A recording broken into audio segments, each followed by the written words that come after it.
All right. Thank you so much, Miko and Richard, for joining me here today on my website, Vonvo.com, for a discussion about the Israeli and Palestinian conflict.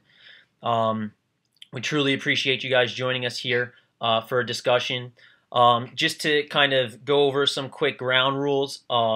Obviously, on Vonvo.com, we're trying to stay very respectful towards one another and create, a really great platform here. So, obviously, with such a sensitive and a sensitive subject, things could get a little heated at times. But let's just try our best to, keep it very civil. And have no personal attacks. I'm sure you guys, both being the professionals that you are easily able to abide with that.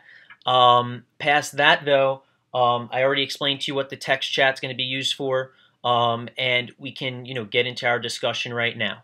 Okay. Why don't we start off with a brief introduction for the two of you? Um, Miko, can you tell us a little bit about yourself and your background, and your occupation, etc., and then we'll go to Richard, just so the viewers know about both of you. Sure. I'm Miko Peled. I'm an Israeli living here in the United States. I just published this book, which is really the thing that people have been talking about, give attention, the general. My father was a general in the Israeli army, and I was born and raised in a very patriotic Zionist home in Israel, in Jerusalem. And over the last 10 years, and I'm making this as brief as possible, over the last 10 years or so, I'm an activist on the Palestinian issue. And over the last, more specifically, year and a half to 2 years, I've been engaged in speaking and very intense activism on this issue. The book came out about six months ago, The General Son, and it's given me an opportunity to speak even more about Palestine and the Israeli-Palestinian conflict, both from my personal experience. In other words, my entire family has been kind of part of both the state of Israel and its establishment, but also very active on the issue of Palestine. And also from knowing things on the ground and being on the ground in Palestine, in the West Bank, in Israel, and Palestinian communities within Israel. And that's that's kind of the short version. Great, thank you so much, Richard. How about yourself? Okay, I am currently a professor of philosophy at Kingsborough Community College. I do teach ethics. I'm certainly an ardent Zionist. I also, in my past, I was a U.S. Army infantry officer. I have volunteered in Israel, the IDF, as a paratrooper. I have been over to Israel. I've served in the Army as a volunteer in a program called Sarel, and I certainly this is not it's an avocation for me that is following Israel and the Middle East, and I don't have the professional credentials that Miko does, but it's certainly something that I'm interested in, and something that I think is worthy of dialogue to try to meld the views or come to some agreement in a rational fashion. Great, and I mean that's a great transition to exactly what we do here at Vonvo. Part of these discussions is promoting a healthy dialogue about such a sensitive subject and 100-year-old concept. And so we are all about having and driving that sort of healthy discussion, which is why we're both here today. So quickly, just kind of easing our way into it. Miko, would you like to just kind of explain how you became so passionate about this conflict? What exactly, maybe any specific occurrences that happened in your life that got you to feel so passionate about this subject, and then we'll ask the same thing to Richard. Sure. Well, I was born into this subject. My grandfather, my mother's father, was a signer on the Israeli Declaration of Independence. So, and then my father was a general. So, I mean, the state of Israel is like my extended family. We've always had, people in our family who held all kinds of positions, and the whole story of the establishment of the state was like the story of my family. So that was from the get-go, I was born into it. When when my father retired from the military after the 1967 war, he became an advocate for Palestinian rights, which of course shocked everybody. Because how does a general suddenly start talking peace? He became an advocate for Palestinian rights both within the occupied territories and within Israel. Two things that to this day have not been accomplished. But I was not really involved in activism, most of my life. But in 1997, in September of 1997, my sister's little girl was killed in a suicide attack in Jerusalem. Wow. She was 13. And when this happened, this was big news. And of course, I talk all about this. It's the reason there's a book. I talk about it in the book at length. And this was big news in Israel because she was the granddaughter of a well-known person, of a famous general, and also a general who became an advocate for Palestinian rights. And so this created this created a lot of tension. So a lot of, you can imagine, the press came to my sister's apartment, and for 7 days, the entire 7 days of the Shiva, we had press from everywhere. Sure. And when my sister finally came out to speak, one of the things she said, she was, people talk about retaliation and about who's responsible and who should be punished. And she said two things that really set me on this path and really shook everybody. The first thing she said was, I don't want to hear about retaliation because no real mother would want to see the same thing happen to any other mother. So don't talk to me about killing more people. And she said, as for who's responsible, she said, well, these two young men blew themselves up, were brought to such a level of despair and hopelessness. And they were brought to this level of despair and hopelessness as a result of the brutal oppression and occupation that we, the Israelis, have placed upon them. Because when you take away people's homes and you destroy their land and you shoot their older brothers and sisters and you incarcerate their fathers and you deprive them of water and travel and rights and freedoms, then basically they become hopeless, and this is the price that we pay. And she said, well, I hold the Israeli government directly responsible for my daughter's death. After something like this happens, you can't go back to life the way it was before on the one hand. Of course, on the other hand, you can't just stop living either. And I found that delving into this issue and becoming an activist as well, and my sister and her husband, the same thing, was really the answer for me. And that was the thing that drove me to really delve into this, overcome a lot of the prejudices and the fears that I had, and study this issue in depth. And that is also how I reached the conclusions that I reached regarding the solution of this topic. Great. I'm sure it's a very intriguing story, that you detail greatly in your book. Richard, how exactly, being a professor, having a PhD, in political science, how have you become so, passionate on this issue? Were there any moments in your life that, specifically stick out? Not really. By the way, I have a PhD in philosophy. I teach philosophy. Okay. And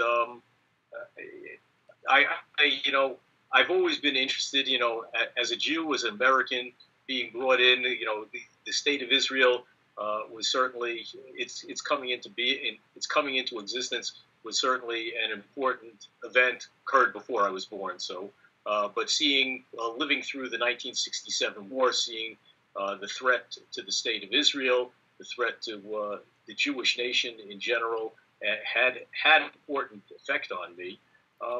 I certainly don't have any personal stories about what occurred. I certainly brought my children up, but I do find at least some of the characterization of Miko's story quite interesting. That is, he had said that he had gotten interested because his sister attributed certain motives to these two kids who blew themselves up.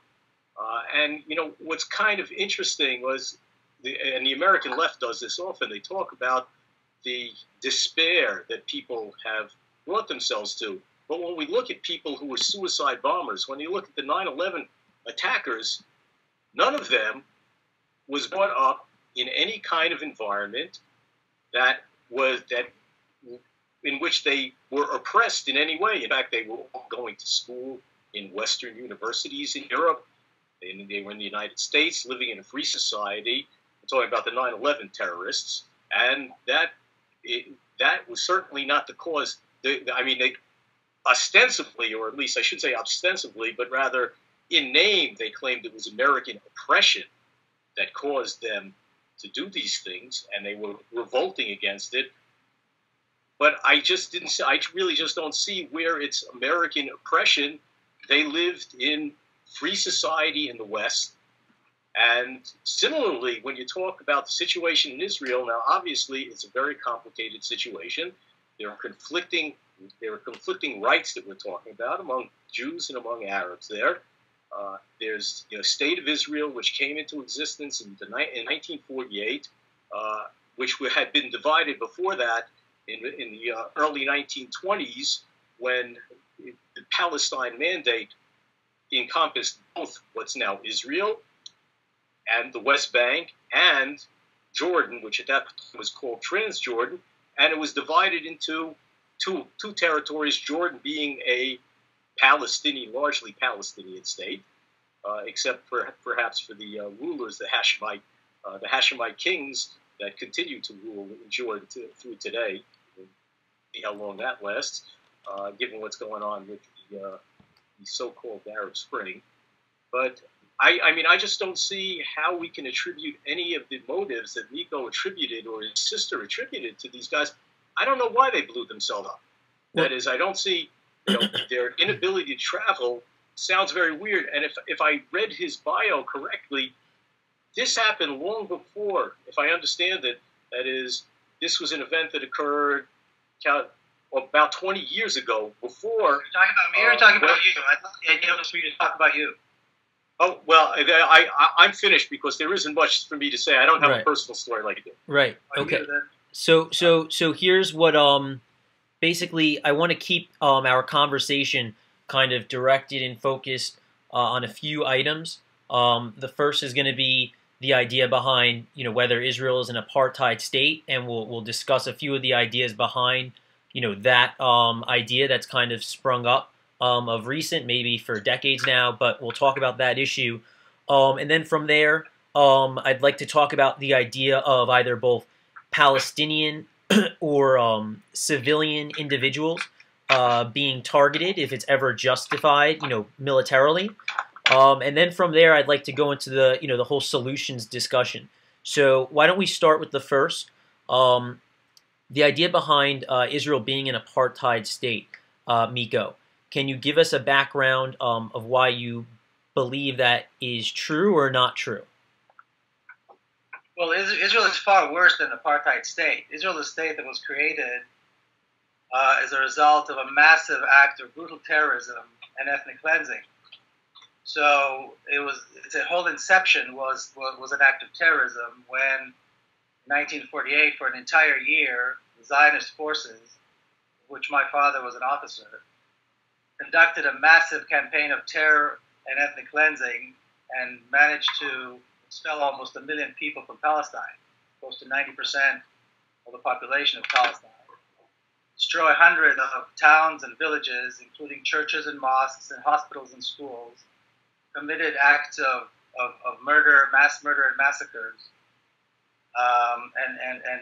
and forced exile. And this was the inception of the State of Israel, because there is no other way that you can force a Jewish state upon a country which has been an Arab country for 1,500 years, which is what Palestine really was and still is, and force a small group of Jews who decided that they were going to establish a state in a Jewish state in an Arab country. So the only way to do that is to begin with a massive campaign of terror, which is what they did in 1948, and then install a regime which is a racist regime, a regime of apartheid. And I don't know, people will believe that Israel is an apartheid state. It's not to say that it's exactly as it is in South Africa. In fact, Desmond Tutu himself said that the situation in Palestine is far worse than it ever was in South Africa. So it's not exactly the same apartheid as in South Africa. But today you have a situation where the State of Israel is imposing itself on the land and on the people. And the only way to impose yourself, the only way to have a Jewish state where half the population is not Jewish, and you're in an Arab country, which is what Palestine is, and that is the situation in Israel-Palestine. Half the population almost are not Jews. The only way to do that is to have racist laws, or discriminatory laws, I should say, that discriminate against the Palestinians. The only way to do that is by having thousands upon thousands of political prisoners that some people like to call terrorists, but over 90% of them have not been charged with any acts of violence. Still, Israel holds thousands and thousands of political prisoners. It has laws, like I said, and it governs the different populations with different laws. So for an Israeli Jew like myself, it's a democracy. I can say what I please. I can come and go as I please. The Palestinians who are Israeli citizens, there are about 1.5 million of those, they have different laws that govern their lives. There are dozens of laws that discriminate against them specifically, and they live in an entire environment of discrimination and racism because they're Arabs, because they're Palestinians, and horrific neglect by the state. The Palestinian communities within Israel are under horrific neglect. You'd be hard-pressed to find a single dollar ever invested or a single permit ever given them to build anything, while Israeli Jews are building all over the place. And then you've got the West Bank, where Israel has built cities and towns and highways and so forth, and completely integrated them with the rest of Israel at the expense of Palestinians who have no access to the land, have no access to the cities, have no access to the highways, have no access to the water, and are completely at the mercy of the Israeli military. So the Israeli military can destroy homes, they can continue the ethnic cleansing, which they've been doing, destroying villages and towns and homes and forcing people into exile. They can continue their regular onslaught against Gaza, something that Israel has done from the early 1950s, is periodically and on a regular basis enter Gaza and kill massive amounts of civilians. Right. And this is the situation, and therefore, so my point is, Israel has different laws which it governs different parts of the population, which is why it's considered an apartheid state. Awesome. Okay, thank you for that, informative answer. Richard, would you like to, defend, or agree with, what Miko has to say, and give us some insight into the idea that Israel is an apartheid state? Well, I'm not going to give. What I'd like to do is read to you from the Merriam-Webster dictionary what it says: apartheid, racial segregation, specifically a foreign policy of segregation and political and economic discrimination against non-Europeans in the Republic of South Africa. So it's really very specific to South Africa, but Miko believes that there are similarities, and I'd just like to respond because he made a dozen statements. First of all, he refers to Israel as being in Arab land. The last rulers in Israel were Turks. They were not Arabs. They were not from Arabia. They were from Turkey. That is, the Palestinian Mandate was given over to the British after World War I, and before that it was part of the Ottoman Empire, the Turkish Empire. There had been Jews, and one thing that he says he wanted to go back 1,500 years in history. I'm wondering why you stop at 1,500 years, or why even go back that far? Because he talks about Israelis or Jews displacing Arabs. He doesn't talk about the fact that there were Jews living in his hometown, obviously Jerusalem, throughout the ages, in cities like Hebron, in cities throughout Israel.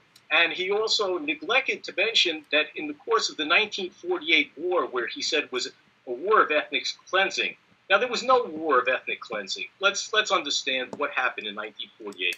In 1948, the United Nations declared an independent state of Israel to succeed the Palestinian Mandate, not divided in the land that it currently occupies, in a much smaller land, and divided. There was a partition. It was in 47, not in 48. I'm sorry. 40. Okay, 100% agreement. 47, 48. You're absolutely right. The war was in 48. 47, it was declared. In 48, the Declaration of Independence was signed, and at that point, 7 Arab armies lined up against the nation state of Israel, and their goal was to do one thing: to run the Jews into the water. When did they line this up? When exactly were they lined up? When did these Arab armies line up to destroy the Jews exactly? In 1948, in May 1948, when when the Jews declared independence, they were attacked by 7 Arab armies. And between the end of 47 and until the Arab armies joined the war, there was nothing. Between the there have been conflicts. There have been skirmishes all along between. No, there have not been skirmishes. You're misinformed, Professor. You need to check your facts. Between the end of 47. What fact? Wait. Excuse me. You know, I like you to speak. Miko, let's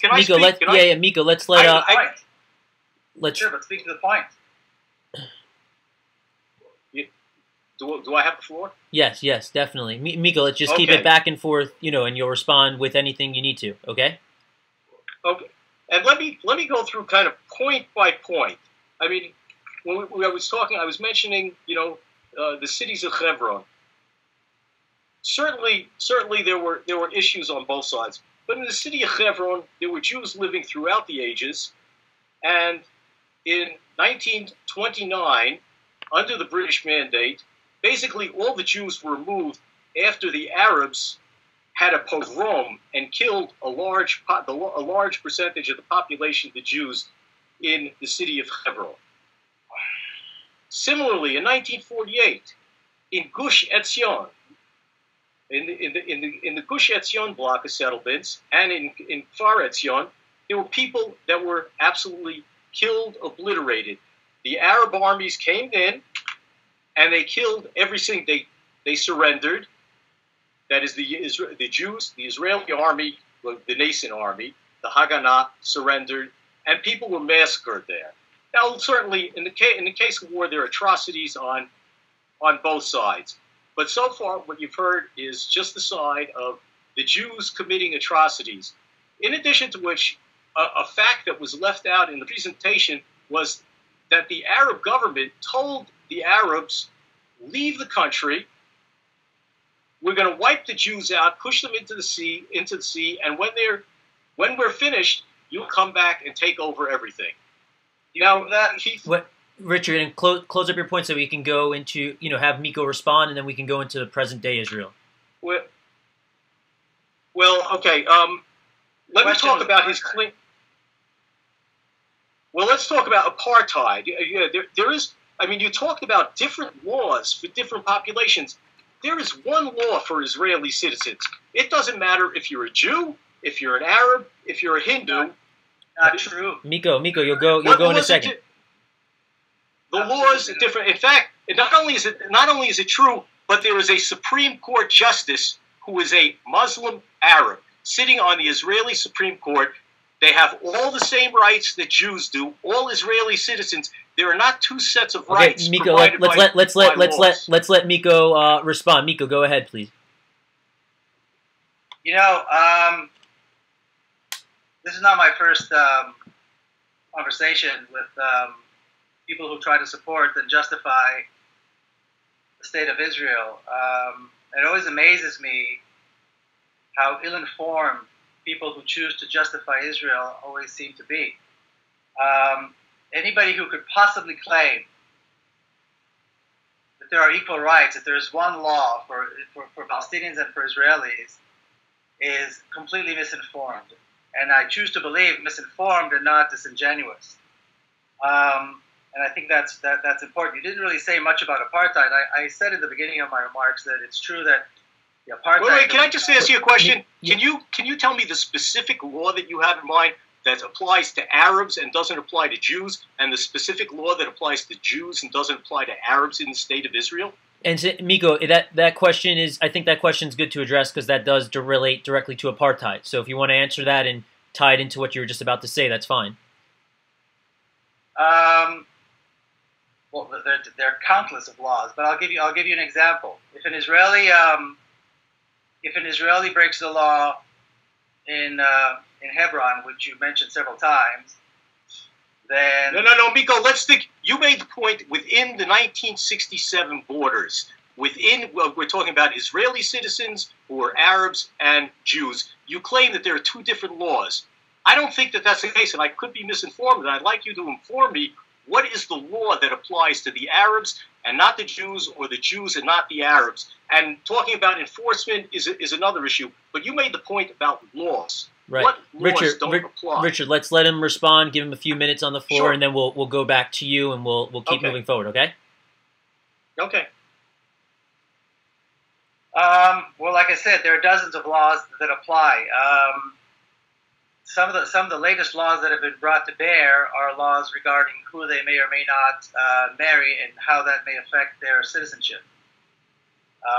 Israel is in the process of disallowing Palestinians who are Israeli citizens from marrying Palestinians who live in the West Bank, for example, threatening them with the loss of their citizenship.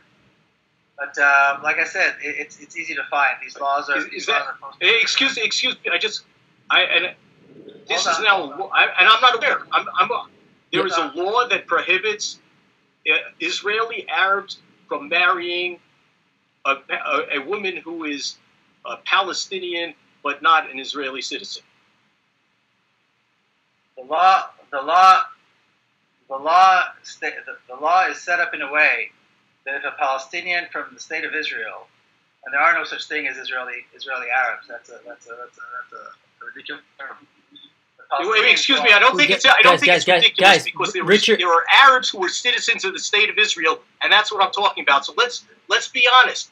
I want to have an honest discussion, and I'll let you speak, but talk to me about Israeli Arabs versus Israeli Jews. They both are citizens of the state of Israel. They are all the citizens of the state of Israel, but they are not Israeli Arabs. They are Palestinians who have an Israeli citizenship.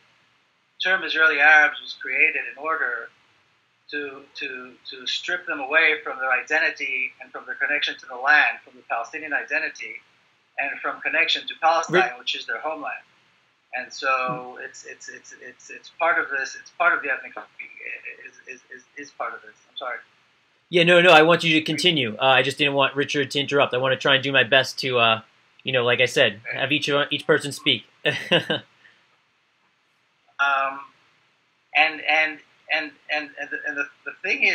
the thing to remember is Israel likes to create this impression that it's a democracy, and brings up the fact that there are citizens in Israel who are Palestinians, who are Arabs, that they have a right to vote, which is true.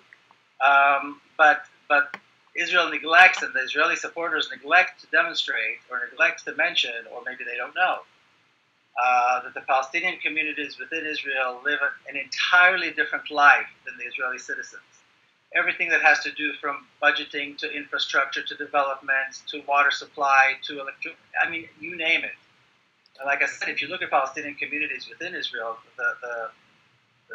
they're in such a state of disrepair, and you'll be hard-pressed to find a single dollar invested or a single permit ever given to Palestinians within Israel to build anything, from homes to anything else, while Israel is building homes and towns and villages for Israelis everywhere all the time, including, of course, in the West Bank.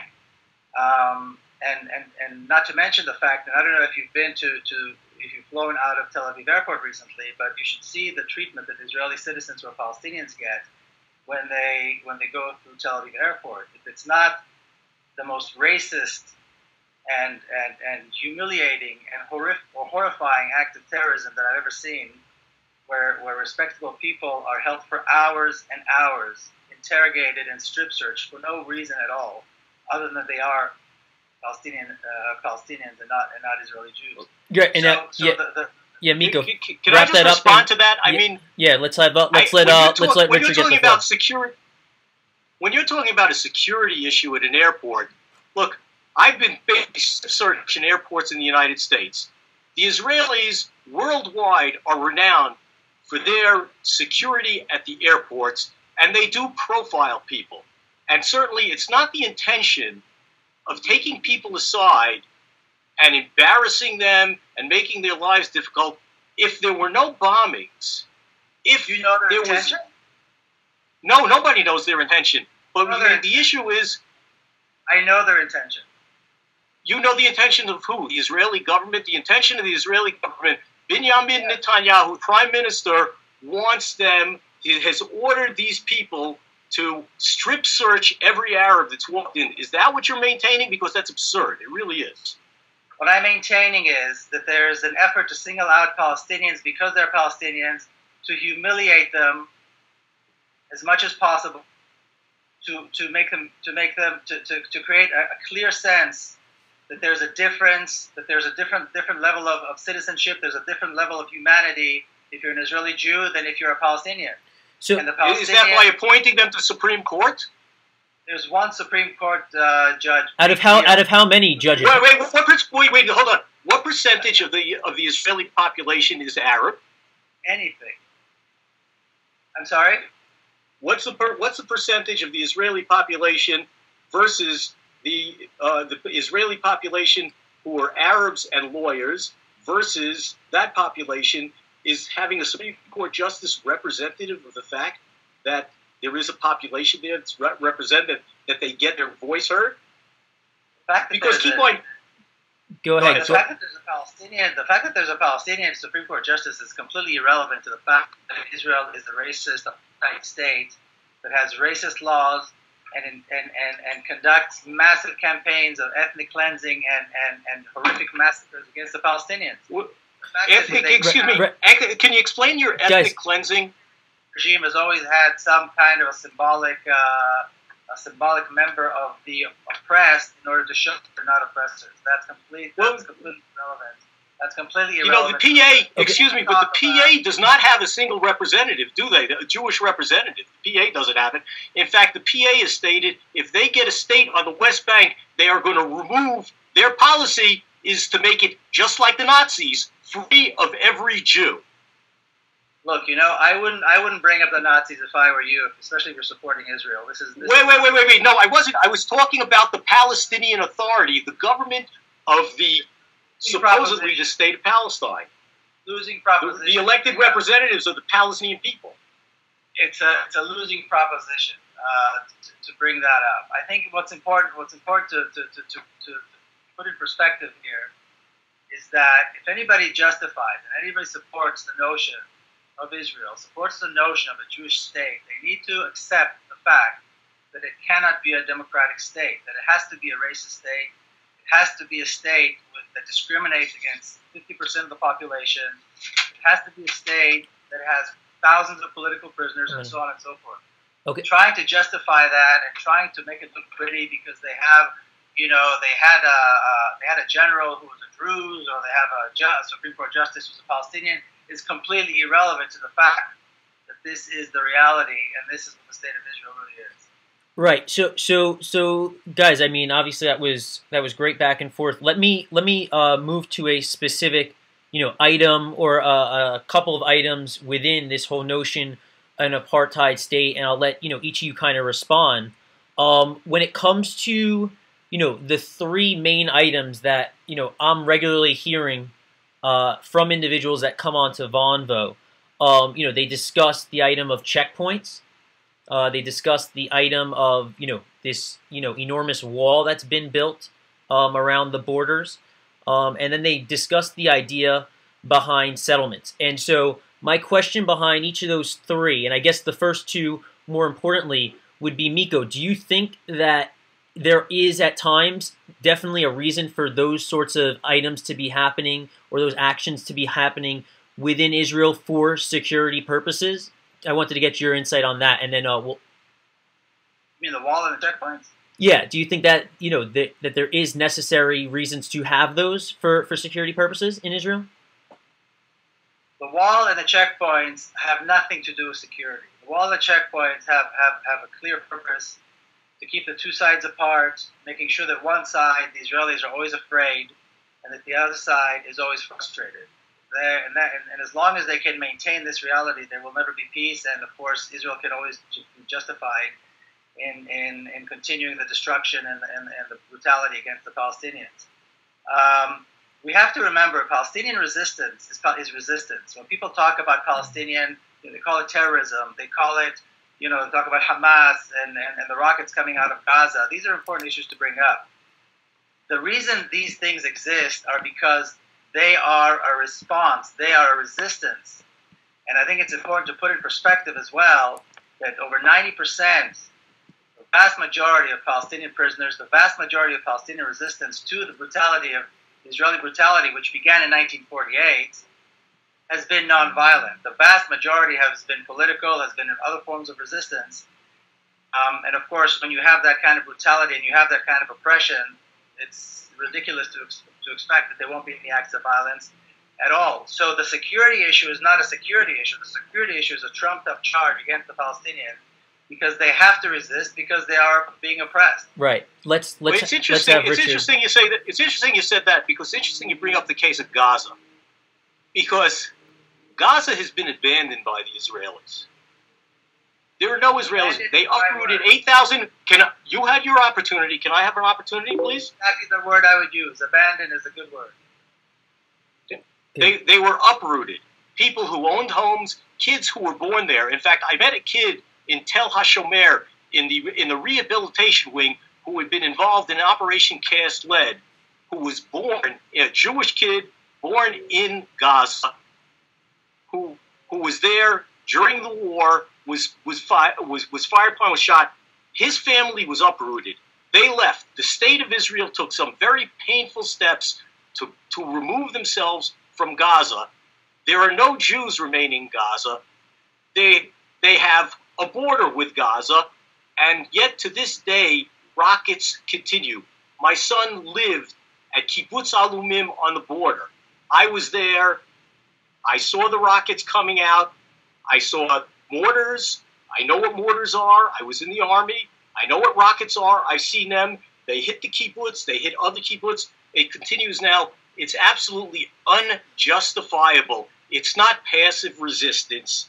It is unjustifiable. And similarly, between 1973 and for at least a dozen years or more, there were no borders. It was only when violence was being wrought on, and both Jews and Arabs were killed in the state of Israel as a result of bombings, that these measures were put into place. And the question I have for you, Miko, is how do you expect the government of the legitimate state of Israel, and the primary, in my views, the primary function of a government is to protect, to provide safety for its citizens. How do you expect them to protect safety? Because after all, your niece was killed in such an incident. Right, Miko. Thank you for the question. It's an excellent question. So pretty much as soon as the Gaza Strip was created, which is when Israel forced hundreds of thousands of refugees out of their homes and into this area now called the Gaza Strip around the city of Gaza, which is in the early 50s, the state of Israel and the Israeli army had specific units of assassins that would go into Gaza and conduct acts of terrorism against the people of Gaza, against the mostly refugees who live in Gaza. They've done it periodically for the last 60, 65 years. The last attempt was a few weeks ago. You brought up Operation Cast Lead. Could you just, where's this information? No, I'm just asking you a question because I've never heard about this.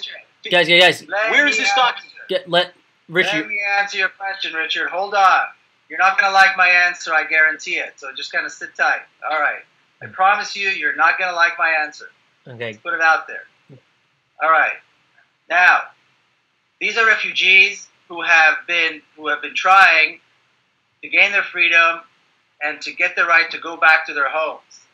And they were called by Israel infiltrators, and therefore Israel had created these special units to go in there and fight the infiltrators, the problem of infiltrators. And this has been the case. These refugees still want to go to their homes. They have a right to return to their homes, of course, and Israel denies that of them. Like I said, this has been going on for 60 years. There's always been some excuse. It was the infiltrators then, it's Hamas today, but there's always been some excuse. And the Israeli brutality against Gaza is well known. I mean, scores of civilians are always killed every single time Israel does it. And of course, Cast Lead, and I'm glad you brought up, I'm going to have to say a word or two about Cast Lead. The very first day of Cast Lead, which I wouldn't call an operation, but I would call a massacre, Israel dropped 100 tons of bombs, 100 tons of bombs on the first day of that massacre, knowing full well that Gaza is a mostly civilian population, that nearly 800,000 children live in Gaza. They have nowhere to hide, nowhere to go, no place to go. Israel. Could I ask you a question about that? I like the way you said that. Could I ask you a question about that? All right, let him ask. How is it? Well, no. I have a specific question, Max. Just one specific question. Go ahead. Because I'd like some clarification. Go ahead. I just want some clarification for your point. Now, you're absolutely right. It is a densely populated area. There are people who are hiding in violation, by the way, of the Geneva Convention, hiding behind civilians, firing rockets into the state of Israel. How is it that you propose that the state of Israel defend its population? I'm getting to that. I'm getting to that. So Israel conducted massive acts of terrorism against the people in Gaza. They've been doing it for a long time, and I think Cast Lead is probably the highlight of that, probably the worst in terms of the damage to the population and so forth. The question, how do you resolve an issue like that, is actually a good one, and I think the solution is a lot simpler than people think. Like I said before, the Palestinian resistance, including the violent parts of the resistance, has always been in response to Israeli terrorism, to Israeli oppression. If Israel took down the wall, if Israel allowed the Palestinians equal rights, if Israel allowed the people of Gaza complete freedom to go to their homes, to go back to work, you created this absurd picture as though Israel kind of took out its people and now people in Gaza are free. The people in Gaza live in a concentration camp. Israel created a concentration camp, and they pulled out the settlers, illegal settlers, by the way, the settlers from within the Gaza Strip, so that they can conduct these massive campaigns of destruction in Gaza without having to worry about the Jewish population there. So they pulled out a few thousand Israeli settlers.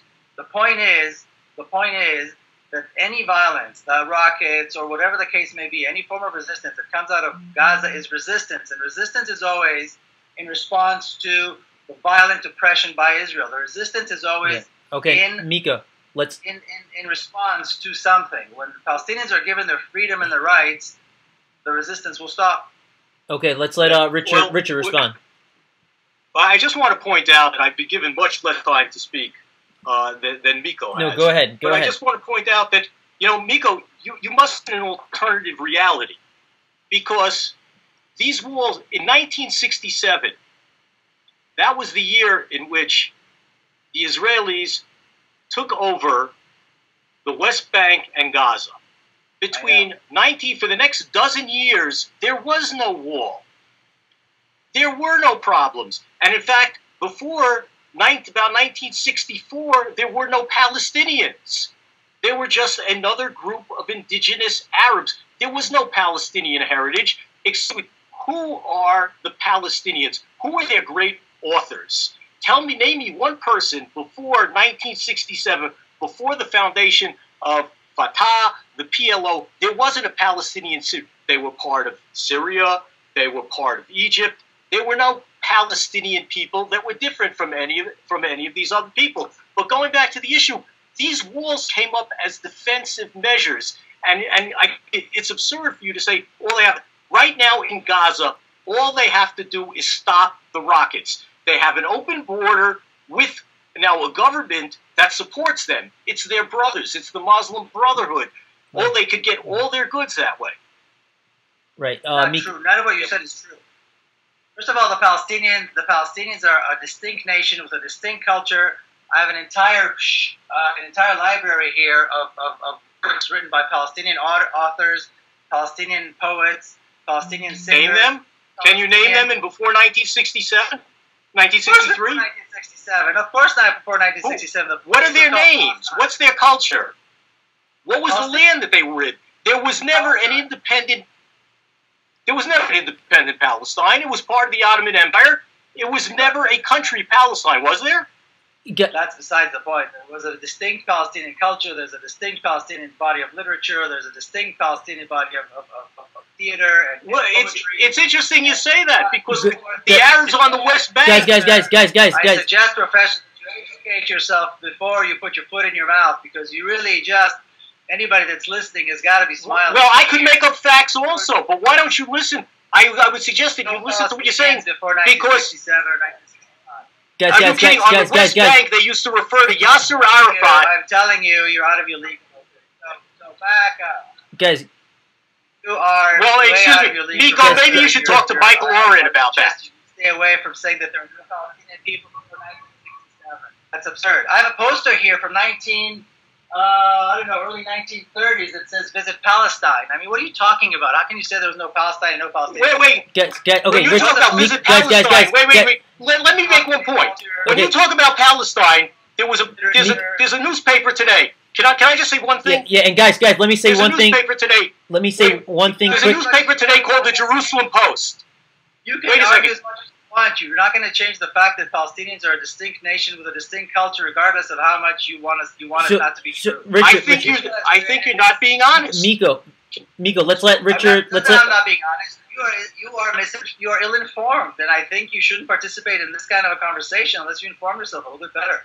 Miko, let's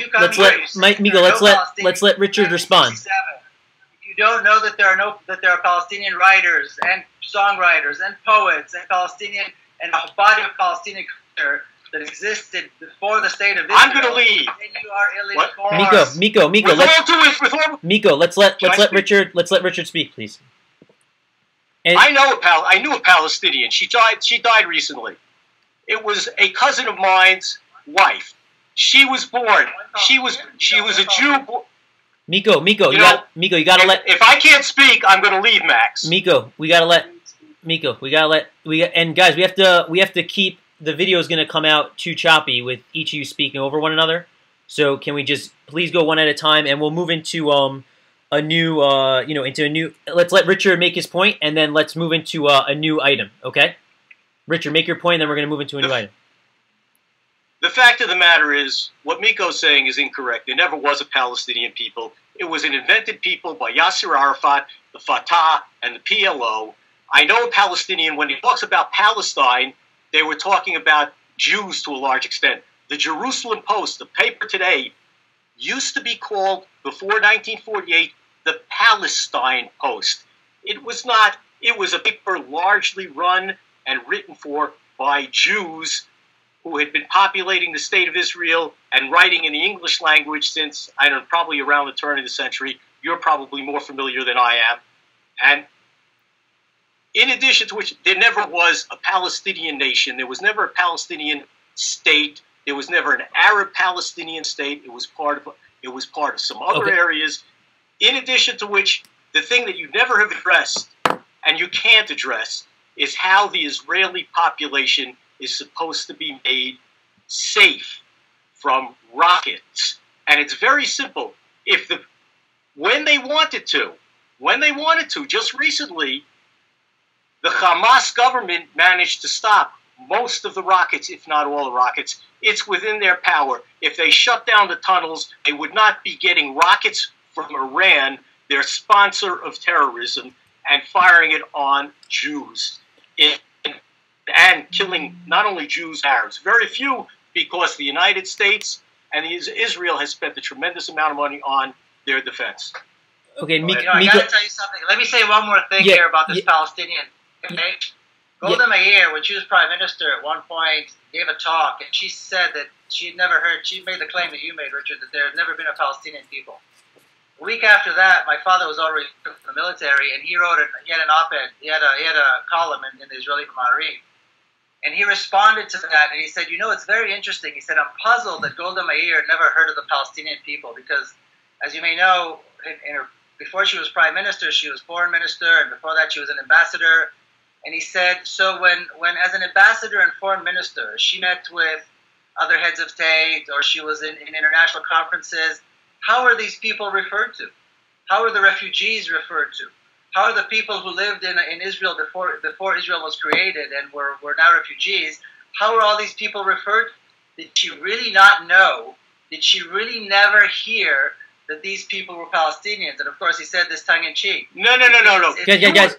It's a ridiculous thing to say. Okay, guys, I want to. Max, can I just point out something? Not about this. Go right ahead. Yeah, you Max, no.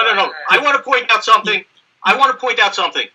Notice, Miko has been given the right to speak first and last every time. Right. Let me tell you, Max, that is not a fair way. He isn't ultimately the one who's in authority. No, go ahead. He takes the opportunity to speak last. I'm willing to close the fact. Close the fact. He merely. I want you to close the fact. Okay.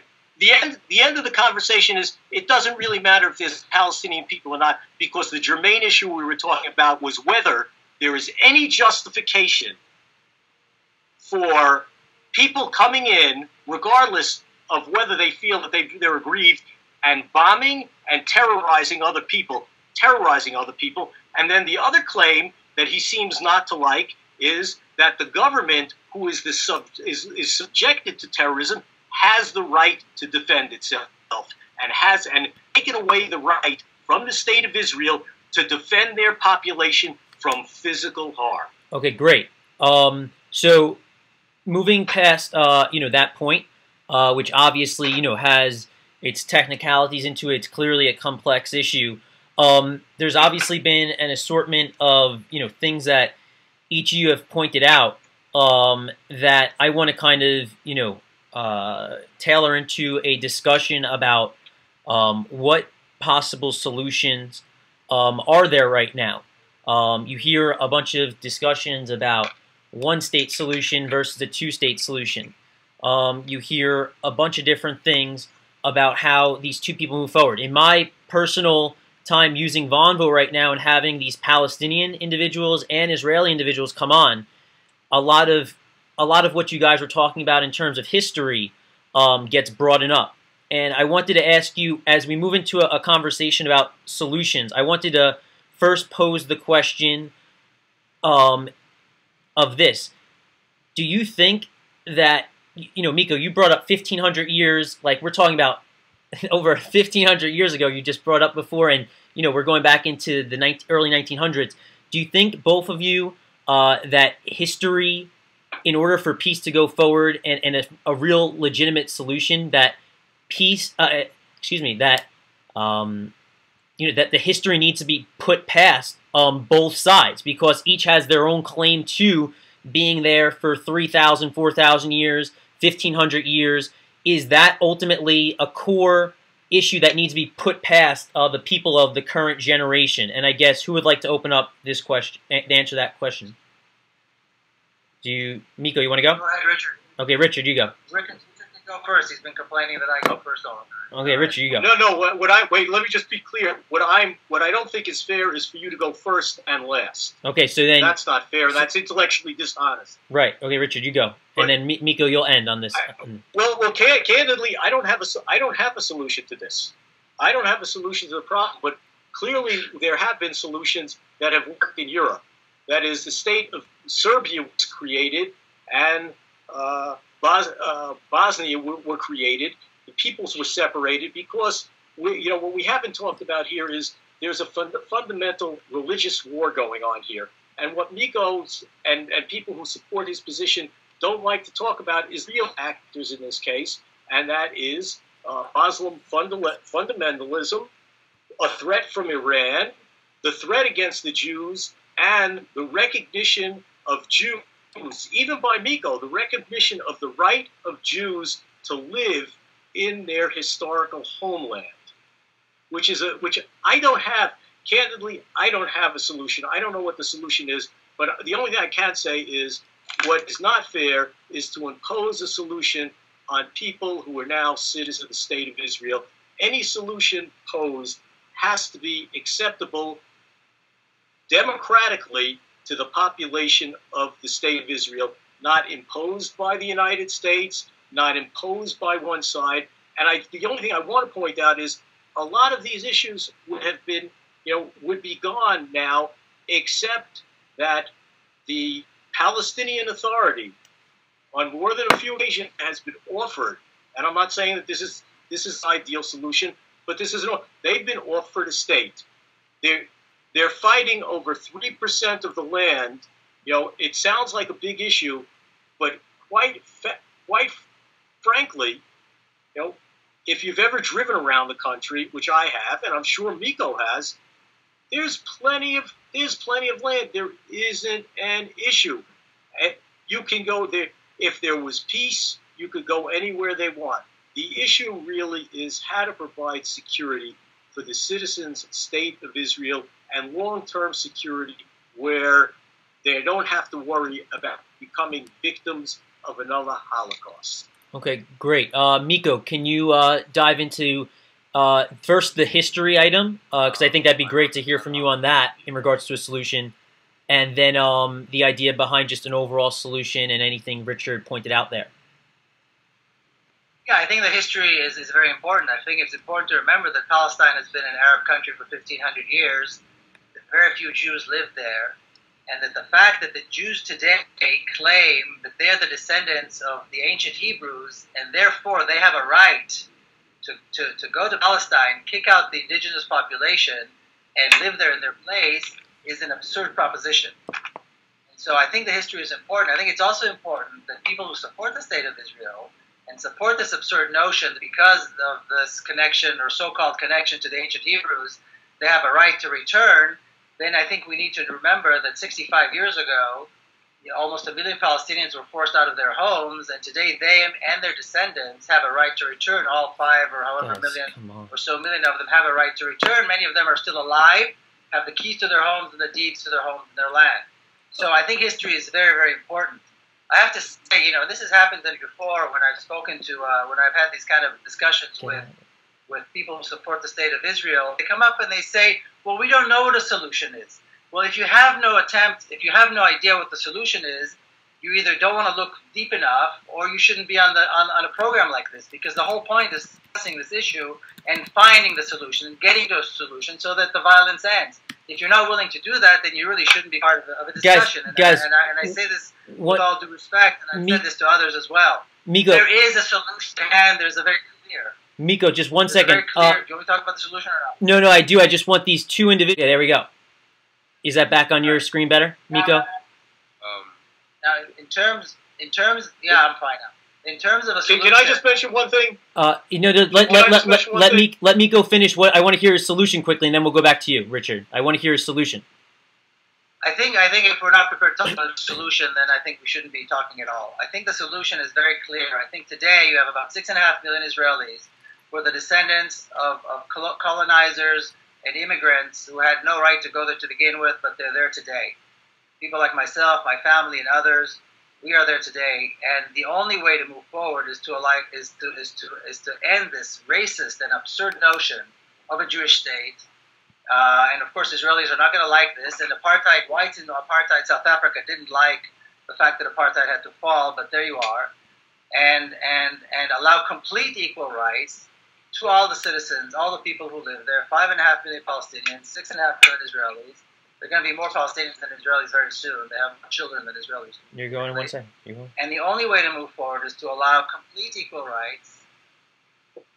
Okay. Sorry? No. I was getting. Are you wrapping up your point? Because I want Richard to respond. Wrapping up my point, there has to be a state that is neither Jewish nor Arab nor anything else. It's a state of its citizens.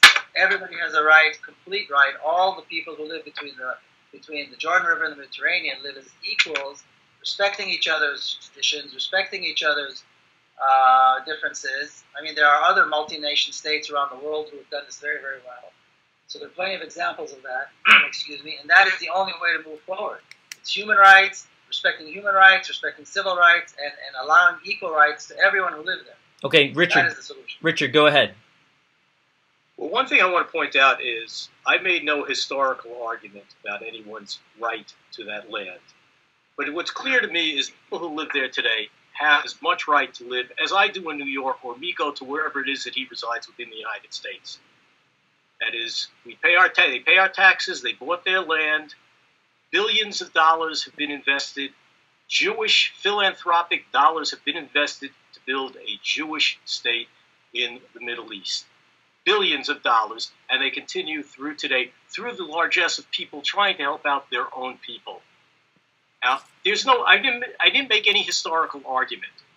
And looking for a solution, I'm skeptical because I think there have been very many fair solutions offered. Unfortunately, the Israelis have no peace partner with whom to deal. They have tried. They've talked to Abbas. Who are they? We now, the United States forces them to talk to Abbas, and we're talking to Hamas, people who don't recognize their right to exist. It's interesting. Miko is very worried about the so-called the rights that people have to land. Well, Miko, you and I'm assuming you come from some European background. If you go back a generation before your parents, before their parents, whenever, as I do, do I have the rights to go back to the Pale Jewish settlements, to Lithuania, to Poland, to Russia, where my ancestors come, and demand my land back? I mean, it's absurd. In the same way that I don't need to give up part of Manhattan to the Indians today. There is a de facto state of affairs in the state of Israel. All citizens, regardless of their ethnic background and regardless of their religion, are given equal rights. Equal rights. Your point about the issues about marriage. I don't know that there's any law, but there are other issues about and issues in Israeli society relating to the religious domination of certain practices, marriage, etc. And there are very difficult issues, as there are in every society. But it seems very clear to me that if the so-called Palestinians will lay down their weapons, talk civilly, and compromise, they can live the same way they live in peace today between Sheikh Jarrah and the other parts of Jerusalem, Sheikh Jarrah being, we got somebody else popping in, Max. Yeah, that's Sheikh okay. Jarrah. That's okay. Sheikh Jarrah and Ramat Eshkol, the neighborhood right next to it, a predominantly Jewish neighborhood, a predominantly Arab neighborhood, and they managed to live in peace without a wall because there are no threats from either side of violence. Are there inequities? There are inequities in every society. There are inequities in the United States. There are inequities all over. Are people being discriminated against? No, Miko, with all due deference to you, Israel is not the 1960s in the United States. Blacks or Arabs don't have to sit on the back of the bus. Miko, you're going to go next. Far worse. You live in a delusional life if you believe that. You are delusional if you believe that, or Miko, you are uninformed. Miko. One or the other. If you can say this about Israel, you're either delusional or misinformed. You can leave if you want, but there's a limit to what you can say. Even in an environment like this, there's a limit to the nonsense you can say. Okay. All right. His choice to leave the conversation, but you can't sit here and say things like this and expect to be treated like, this is absurd. Look, Max, I mean, it's absurd.